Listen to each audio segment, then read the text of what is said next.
So here we are in the second half of James chapter 2, and we're talking about faith and deeds, faith and works.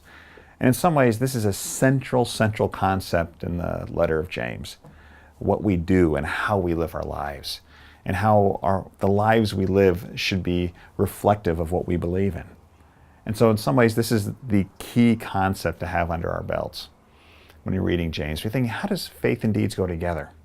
And what James is trying to say is it's natural. If you believe those things, you do certain things.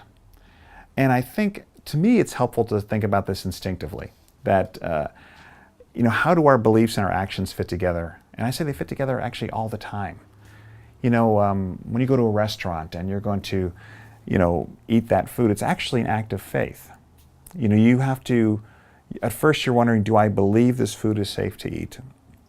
And if it is, if I believe that, then my act of faith is actually to put it in my mouth and begin to eat it. And you may not believe it's safe, and then you don't take the action of faith. When you decide to get married to someone, you're trying to figure out, do I believe certain things about them? Do I believe this is the person I should be connected with for the rest of my life? Then your act of faith is actually to enter into that covenant with them and then become their spouse. And we're actually doing this with all things in life. Every job you take, every time you get in the car, we're perpetually operating in faith, actions based on belief. So having said that, how do we, why then is it so important that if we say we believe in Jesus, or we believe He died for our sins, or we believe, all the things we do, tenets, that what kind of actions should be reflective of that? If I believe these things, what kind of life should I live? Abraham was commended for his consistency, right?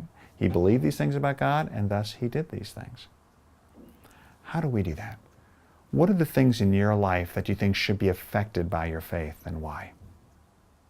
Hey, and by the way, if you didn't know, Bob and I have a little video blog we've worked on, and there's one of the videos say, does faith take a leap? And it kind of talks about some things we're talking about now, but perhaps in a way that really appeals to folks who may not believe.